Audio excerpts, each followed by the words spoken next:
Yanni, I got some nice stuff for you, my friend. That looks very good color. It is a nice color. It's very nice opal. I can use this opal, it's no problem. And how much is that you want? $17,000, Yanni. 17,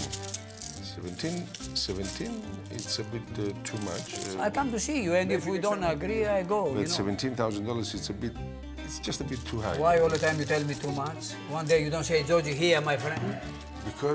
Because one day I wish you come here and you say, Yanni, this is the price and I can pay this price. You always put a bit more. You want a bit more, and I try to get it a bit less so I can make some money as well. And what is your price, Yanni? I'll give you $14,000, Yolo. No, we're too low. No, definitely not. It's not too low. No, it is too low. It's not too low. No. It's very close to the appropriate price. What's your last price anyway? Give me your last price. All right, go a little bit down, but your price is definitely, I can't leave it with that much. You give me your last price and then we see. So you give me 15 and a half. And I fair. give you $15,000. How always you got it? Because it's you, you're not. Well, you got it all the time. All right. You know very well, I don't. Okay, yeah? it's a deal, but it doesn't matter. Okay. Thank you. Bundles now. That is 10, 2, 4, 5. This is $5,000. Thank you very much, Yanni. I appreciate it. Thank you. Thank you very much. Thanks a lot. And good luck. Thank you very much. I hope you find a lot more. Of course we do. You know that. Our company is the best. And where are you? Which field are you working? On 15 Mile. On the 15 Mile, still there. You remember alias cut those days? We are the ones that have the Opal fever here. We are mad. We are crazy about Opal. I could do a lot of other things. Don't live in Kuwapedia and be somewhere else. But this is what I love to do. I don't think that I will do anything else in my life. I love the stone. It's a beautiful stone. It's alive. You always see opal that you never see before, and it goes into your blood. Some people say talk about gold fever, for example. There is opal fever as well. And opal fever is not just that it's not a sickness. It's something that grows in you with time, I suppose, or just because you're a very different person than others. Maybe opal fever is spawned by lucky finds like this. $50 million worth of rough opal piled on Spencer Dunstan's dining table. No wonder his son John caught opal fever as a boy. Opal mining is my life. I've done it ever since I left school. I've never had any other job. I've always opal mined, and it's exciting when you do find a nice parcel of opal. And sometimes you find a really good one, the jackpot. And that keeps you going for a couple of years if you find, a decent pocket.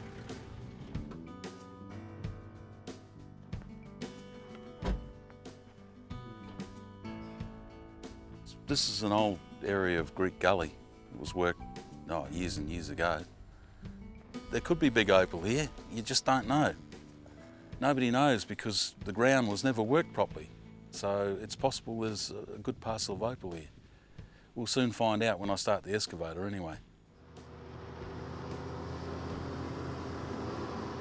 When you're working a face with an excavator, you've got to be careful if you're on trace.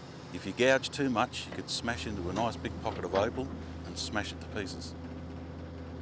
Instead of getting a nice big chunk, you get half a dozen little pieces. And you don't want that.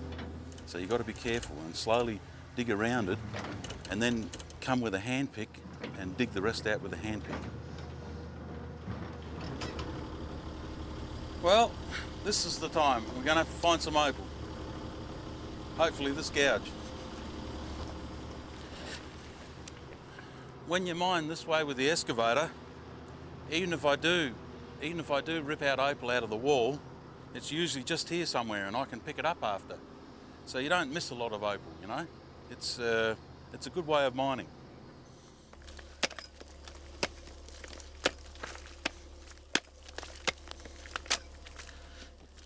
Yeah, look, lots of people prefer to work underground with tunnel machines and blowers and stuff like that. I've done that. I've had tunnel machines and I've worked underground for quite a few years. But you never work the ground properly. You always leave levels behind or pillars behind, and one of those pillars or one of those levels that's where the opal could be. But working the way I'm working, I dig all the levels out, I don't leave any pillars. So it's a very efficient way of finishing the ground properly, working the ground properly. And I prefer it because I can work on my own. All I've got to do is find some opal.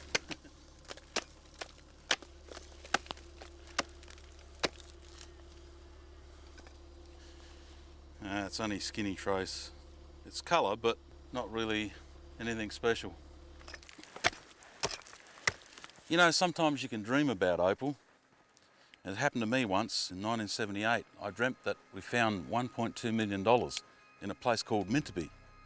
And 3 years later, we actually went up to Minterby and I drilled up some nice colour trace with the drill. We put a cut in. Yeah, it turned out it was $1.2 million, exactly like it was in the dream. Exactly the same.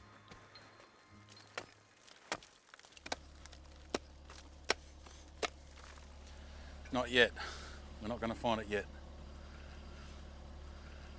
Not today.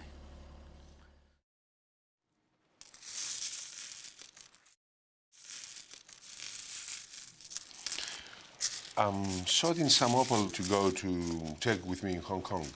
Actually, I'm going to Hong Kong not just to sell opal, but there are other reasons as well. First, it's a big jewellery show there between 2nd and 5th of March, and I hope to perhaps make new contacts, see how the industry goes in the general jewellery industry. And as well, if I could arrange to visit a factory in China. I know that they process opal that we cannot process here. And one of the things that I will see, it's a type of mosaic opal that they do, like this one here. They put small pieces together and they put the black backing underneath and then a glass of clear quartz on top, and you can use it in souvenir pieces. To process this here in Australia, it's very costly. Well, I better pack this up and get moving because I'm gonna miss my plane otherwise. Hong Kong, it's been the center of a lot of Chinese buyers. They buy it here, they process it there, and China now, more than Hong Kong, because of labor costs. Believe it or not, even some of these people, they do have just a little bit of opal fever as well. They are with the opal because they like the stone, not just because it's another stone for them. But most of them, the big businesses, they do it because it's a commodity. For them, they buy the opal to process it and make money. Mr. Wong. Oh, Yasu. How are you? When you come? I came yesterday and I came here to sell you some rough opal. Oh, cool. And I'm going that's here. good. I'm looking some rough opal too. Yes. Yeah. Good, because I make a lot of expenses to come here. You must pay a bit more. Pay a bit more. No. For good opal. Oh, that's nice. Good opal, it's Oh, always good price. Is this on 15 mile opal? This is 15 mile, yes. Oh, very nice. Oh, Very how many strong ounces color. this one? 20 This is ounces? 20 ounces. The Yes. first parcel was 11. 11. All together, Tony, 11, 20. and 20. How much you put per ounce on this one? The cheaper one? On this one, only $500 per ounce. 500. And this one 1,000. 1,000. So we have $21,000. 21,000. $21,000 per. Little bit tough. I think the price is okay. How many times we do business? Do I put high price to come down, or I tell you good price all the time? Yeah, I think you can do a little bit better, huh? Give me, We give me make one best deal. one best deal. Yeah, Okay, I rounded up 20,000. 20,000. Yeah. And I pay for dinner. Doesn't matter. Oh, whether we no, don't no, go. no, no. I can pay the. This is Hong Kong. I can pay for dinner. So maybe. What about $700? No. 10 and 7. 7,700 here. 7,700, and I want 10,000. Yeah. No, too much difference. Yeah. 30. You want 11,000, so Well, 700. yes, but I drop it from 11 to 10. Oh, I see. 10 and 10, 20. I tell you what, we split the difference. Let us close the deal for 19,000. Okay. Okay? Okay. All right. Thank you. Done. Okay. I bought this opal from George for $15,000. Tony bought it from me for $19,000. Tony will sell it to a jewelry manufacturer for $26,000. A jewelry manufacturer will sell it to a wholesaler for $32,000. A retailer will buy it for $42,000, and the retailer will sell it to the consumer for $85,000. But if you come to Kuopiti, you'll never buy opal for a better price. You there, Stuart? Yeah, mate, come in. How are you, mate? John, how you going? how are you? Haven't How's seen you for things? ages. How are been? you, all right? Yeah, excellent, mate. You got something to show me? Yeah, I apparently. have. Oh, Might be something gee. special. Nice Bellamite, mate. Yeah. Oh, let's bring it over the light here for a second. Yeah. It looks interesting, doesn't it? When we found it Beautiful. in the rough, there was only the tip showing. Yeah, We yeah. thought it might be a special piece. Well, it's a bit dirty. Might have to clean it up a little bit, but I wouldn't like to take too much off just yet. But no, it looks nice. Lovely colour. Lovely colour. Well, let's clean it up. Yeah, go for Okay. it. No worries. Just put out a seat there, John. Yeah, okay, mate. thanks, Stuart. Okay, we'll have a quick look at it, mate. I'll just put my loupe on so I can see it. Yeah, it looks good.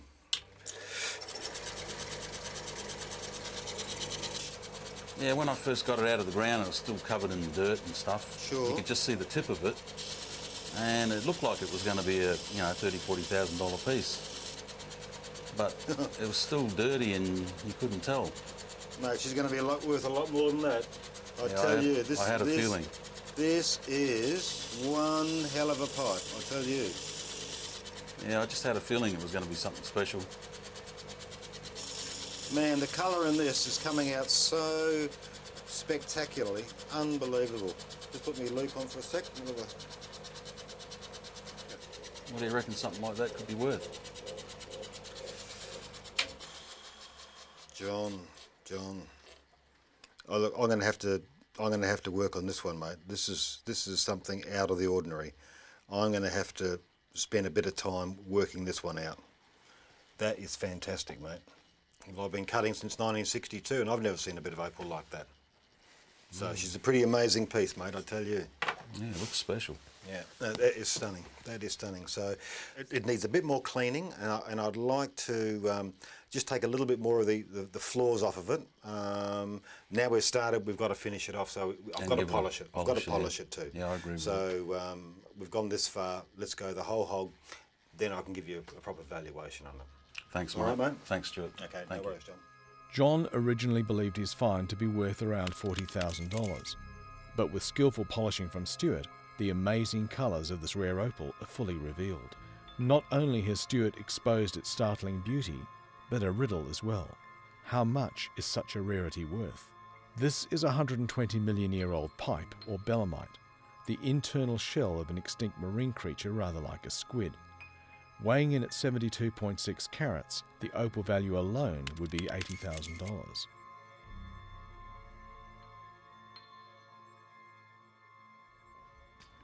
Another opal buyer, Steve Zagar, owns a half share in the belemite and wants to know what Stuart Jackson thought it was worth. Let's see. Keep me suspense, mate.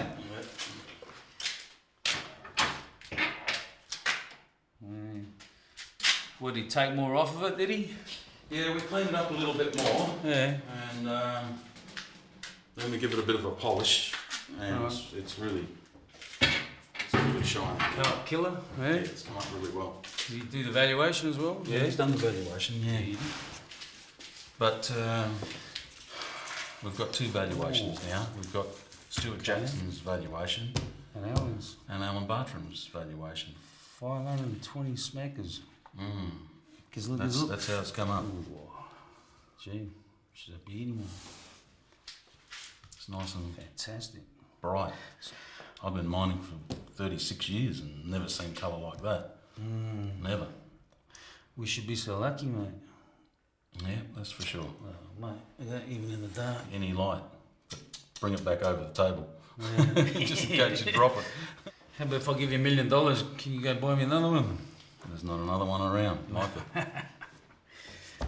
it. You know That's that. great. No, I'm really wrapped with his valuations anyway. May I quote what he says?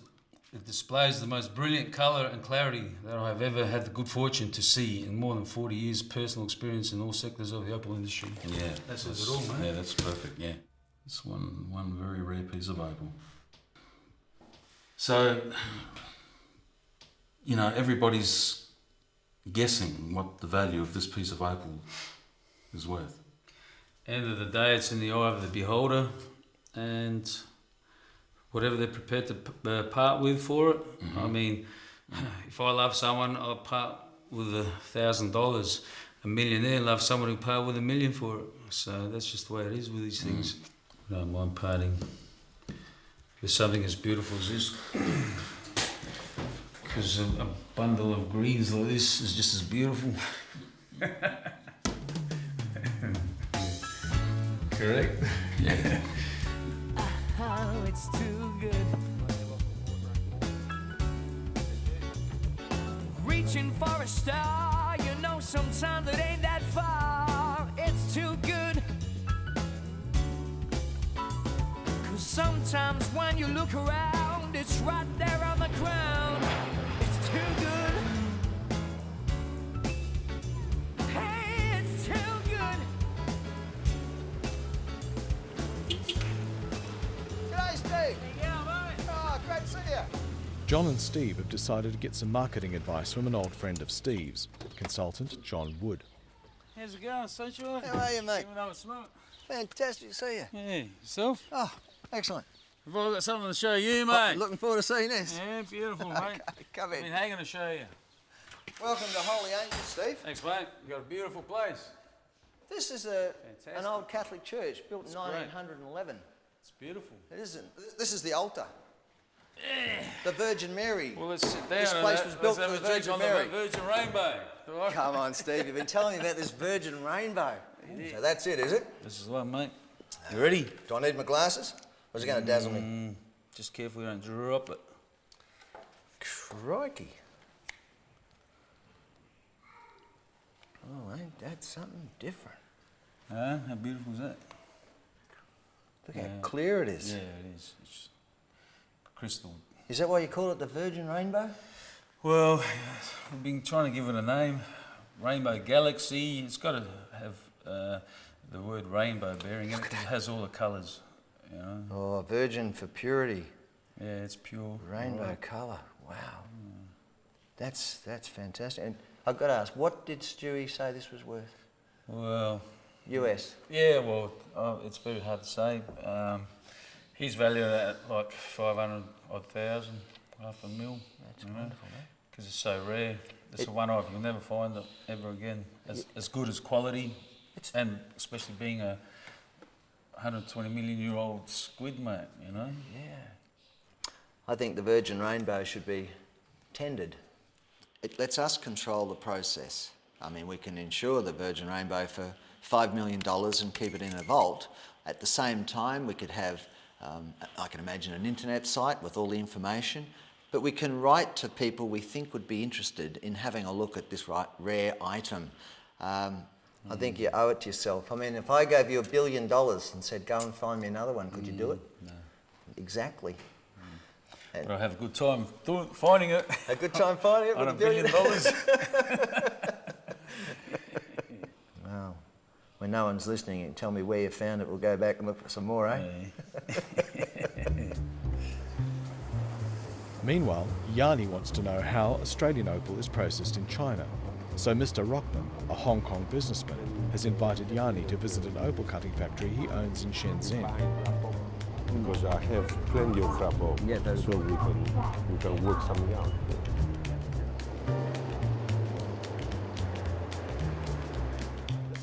This field building is our factory, but it's very small. All this, Yeah, the free broad, softly. and you think it's very Yeah, small? I think it's No. very small. No, I think it's very good. Thank you, thank you.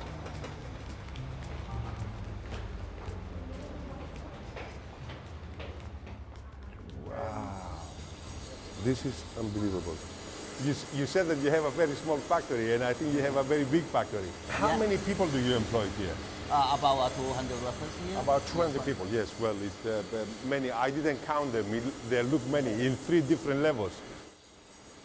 Mr. Rockman tells Yanni his factory processes $12 million worth of Australian opal a year, provides its workers with free lunch, and pays them $2 a day for 6 10-hour days a week.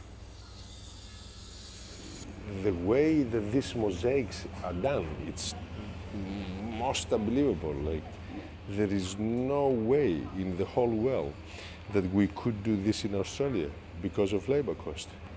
This is absolutely mind-blowing. Like, you see all these small pieces, to put them one by one next to each other, it's absolutely incredible. This opal here, the size of this opal, we wash it down the drain when we cut opal in Australia. Like, I don't know anybody that uses that small opal in Australia. And these people, they make a living out of it. They don't just make a living, they make money. They make money out of it because they use everything.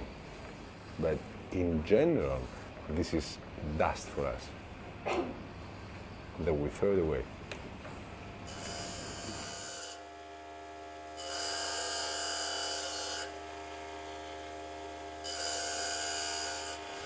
So what do you do with the offcuts, John? This stuff in Australia is too small. We don't fiddle around with this stuff, we just chuck it out. It's a waste of our time to fiddle around with it. There's not enough money in it. This is the sort of gear that I want to work with. This sort of opal. That's what I'm after.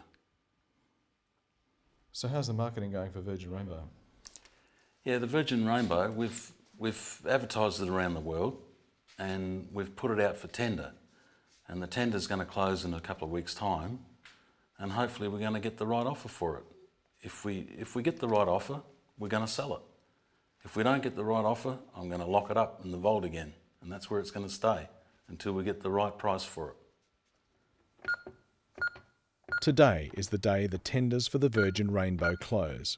John and Steve are about to find out if they got their price.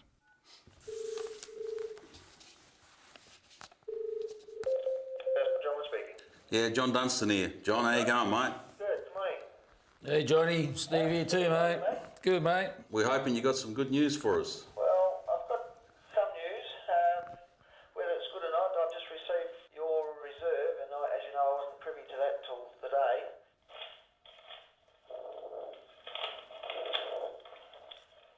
And looking at your reserve price, all of them fall short of your reserve price. 5 of them fall significantly short of it, and 1 only marginally short of it. If it's nowhere near our reserve price, I'd prefer to just wait a while and we'll put another tender out. Well, I sincerely believe that you're doing the right thing in not sort of jumping in and grabbing at whatever you might have been tempted to grab at. We're still talking some significant dollars here, I know that for sure. Yeah, okay, John, no worries. Thank you, guys. Thanks very much. Well done, John. Thank you. We'll talk to you again soon. Bye-bye. Thank you. Bye.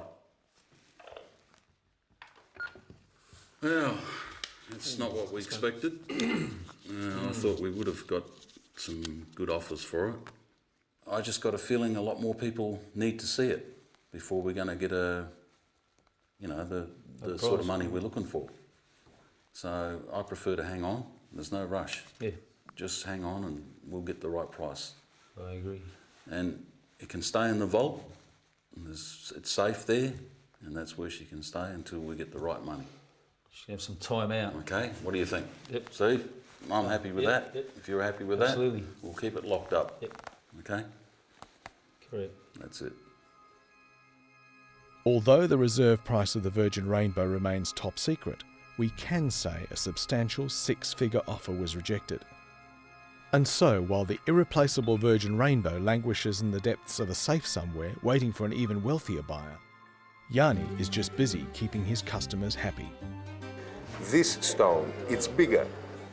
How much that is? I'll tell you. 3.44 by $350 per carat. It's $1,200. How much did you want to spend, more or less, madam? 400. This is $600. Less 10%, it's 540. And then you take another $45 out, so it's $500, yes. So this is closer to your price. Okay, I take this one. Okay. Next time you should send him in Australia and send him here so he can buy you an Opal as well. Okay. Thank you. Thank you, madam. Thank you very much. Another happy customer. Yes.